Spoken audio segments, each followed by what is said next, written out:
Le stade Geoffroy-Guichard à Saint-Étienne était donc la cible d'un jeune de 18 ans, tchétchène en cours de demande d'asile et inconnu des services de police. Il avait communiqué avec des personnes affiliées à l'État islamique. C'était aussi le cas pour l'assassin du professeur Dominique Bernard, celui du professeur Samuel Paty, et en 2018, lors de l'attaque au couteau dans le quartier de l'Opéra à Paris. À chaque fois, l'assaillant est très jeune, moins de 20 ans, et est originaire de l'une de ces deux républiques russes, la Tchétchénie et l'Ingouchie. Les jeunes qui sont arrivés en France plus tard et qui n'ont connu la guerre que par finalement le récit qu'en ont fait leurs parents et par le fait qu'ils ont été obligés de partir de la Tchétchénie, ils ne trouvent pas leur place en France. Mais ils ne la trouvent pas non plus avec le rapport qu'ils ont avec leurs anciens, puisqu'ils n'ont pas vécu ces guerres. Des guerres particulièrement violentes.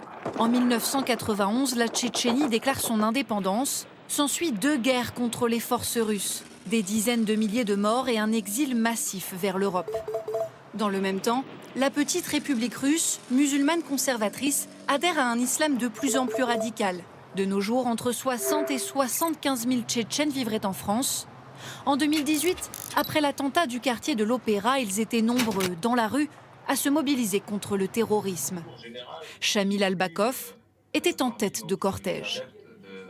Les extrémistes, ils utilisent tous les moyens, et notamment notre histoire. Le fait que la communauté internationale n'ait pas mis de notre côté, ne nous a pas reconnus, ce sentiment de frustration, ils l'utilisent pour dire que dans tous les cas, voilà, la seule voie possible, c'est des attentats. Les plus jeunes sont les plus sensibles à ces arguments. Certains se radicalisent. Les services de renseignement y sont extrêmement attentifs.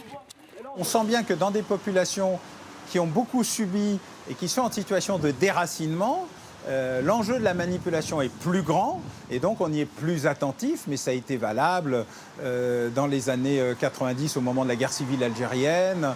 On a eu ces phénomènes-là sur d'autres populations. Selon cet expert, la France s'est améliorée dans l'analyse et le renseignement et anticipe donc mieux les attaques. Selon le ministère de l'Intérieur, 50 attentats ont été déjoués depuis 2017.